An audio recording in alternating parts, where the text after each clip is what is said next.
From the moment we begin chasing success, we are fed a dangerous lie, that winning requires constant motion. Hustle harder. Push faster.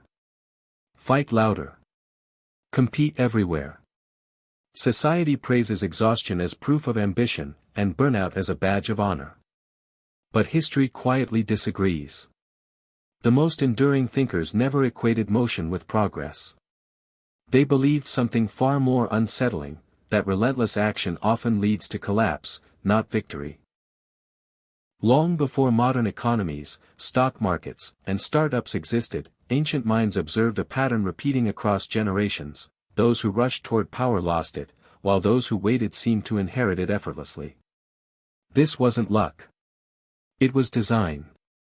They understood that every move costs energy, every decision drains resources, and every unnecessary battle weakens the future. Yet modern life trains us to engage constantly, to react, respond, and prove ourselves in public. Social media rewards visibility, not wisdom.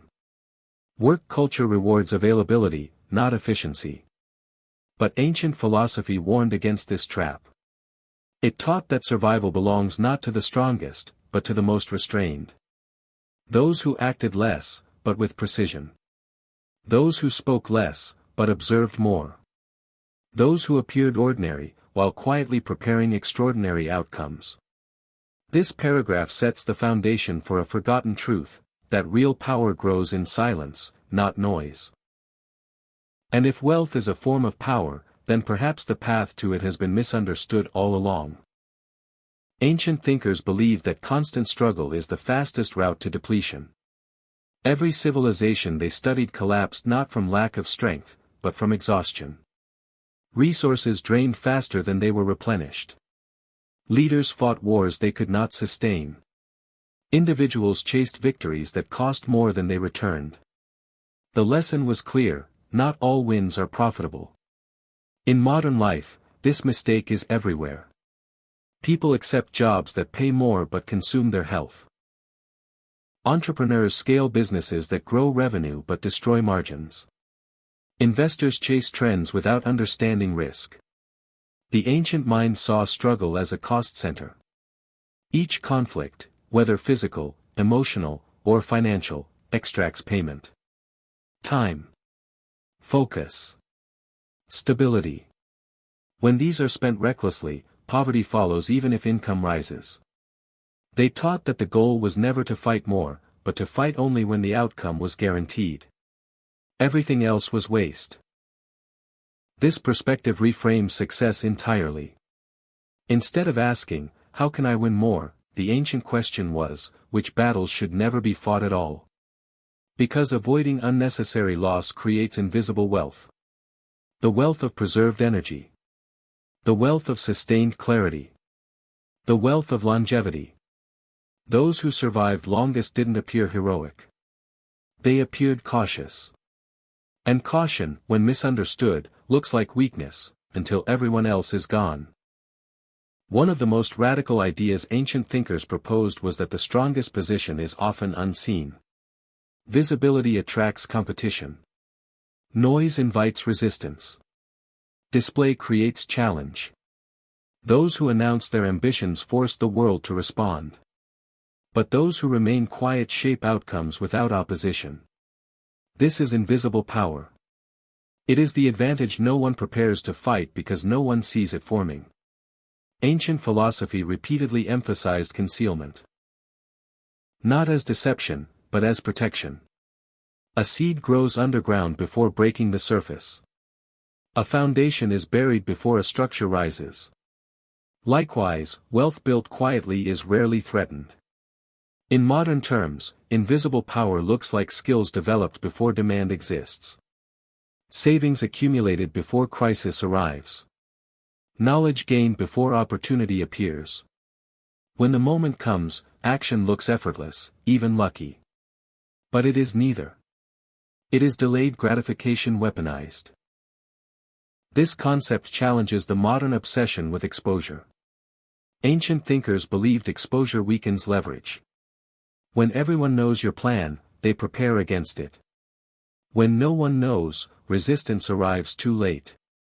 This principle applies to finances, careers, and life decisions. The less you broadcast, the more control you retain. True advantage is not aggressive. It is prepared. Modern systems reward growth, but ancient systems prioritized survival. Expansion was considered dangerous unless preservation was secured. They believed nothing should grow faster than it can be protected. This applied to empires, households, and personal resources. If expenses rose faster than reserves, collapse followed. If ambition outpaced discipline, downfall was inevitable. Today, people chase bigger houses, higher lifestyles, and faster success without reinforcing their foundation. Ancient wisdom warned against this imbalance. Preservation meant protecting what you already had, your health, capital, reputation, and focus. Expansion came later, and only when loss could be absorbed. In financial terms, this means reducing leaks before increasing income. Avoiding bad decisions matters more than chasing good ones. Longevity beats speed. Survival beats brilliance. Ancient thinkers saw restraint not as limitation, but as insurance. Those who protected their base could afford patience. Those who didn't were forced into desperate action. And desperation always pays poorly. Waiting was considered a skill, not a weakness. Ancient philosophy treated patience as a form of intelligence. Knowing when not to act required more wisdom than acting impulsively. Timing transformed effort into power. An early move wastes energy. A late move invites competition. But the right move, at the right moment, multiplies results without resistance. In modern life, impatience destroys value. People invest before understanding. Commit before clarity. Spend before stability. Ancient thinkers trained themselves to observe cycles, economic, emotional, and social. They waited for alignment. When conditions favored them, action required minimal force. This is why their victories appeared effortless. They didn't overpower circumstances. They allowed circumstances to work for them. Waiting creates leverage. And leverage is the true engine of wealth. Ancient wisdom placed self-mastery above all external success. They believed a person who could not control desire would never control wealth. Emotion was seen as the greatest liability. Fear caused panic decisions. Greed caused overextension. Ego caused unnecessary conflict. Before managing money, one had to manage impulse. This is why restraint was praised. Those who mastered themselves were immune to manipulation. They didn't chase validation, status, or comparison. Their decisions were deliberate, not reactive.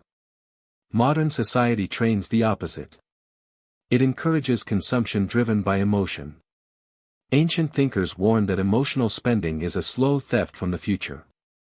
Wealth, to them, began internally. When desire was controlled, choices improved. When choices improved, outcomes followed. Urgency is often artificial. Ancient thinkers recognized this. They believed urgency was a tool used to force poor decisions. When time feels scarce, judgment collapses. In business, marketing exploits urgency. In life, fear does the same. Ancient wisdom taught that real opportunities do not require panic. If something demands immediate commitment without reflection, it likely benefits someone else more than you. Those who slow down gain clarity. Those who pause see traps. Wealth accumulates where urgency is resisted. Calm creates advantage. The ancient mind believed in positioning, not exertion. They studied environments and placed themselves where success required minimal effort. In modern terms, this means choosing the right industry, timing, and role, not working harder within a bad position. Many people exhaust themselves pushing uphill. Ancient thinkers chose the downhill path and conserved strength. Positioning creates momentum. Force drains it. This principle applies universally: career choices, investments, relationships. Where you stand determines how hard you must push. This wisdom remains hidden because it contradicts modern narratives. It cannot be sold easily. It doesn't promise instant results. It requires discipline, restraint, and delayed reward. Most systems profit from urgency, not patience. From distraction, not silence. Ancient wisdom demands independence of thought. And those who possess it are difficult to control. That is why it fades from mainstream teaching. But it survives quietly, passed between those who value longevity over applause. Ancient thinkers didn't chase wealth. They designed lives where loss was unlikely and opportunity inevitable. They avoided unnecessary battles. Preserved resources. Waited patiently. Controlled themselves. Positioned intelligently. And over time, wealth followed naturally. Not loudly. Not dramatically. But reliably. When others collapsed from exhaustion, they remained standing. The final lesson is simple, but uncomfortable: success is not about doing more. It is about doing less, correctly. And once you understand this, you stop fighting life and start shaping it.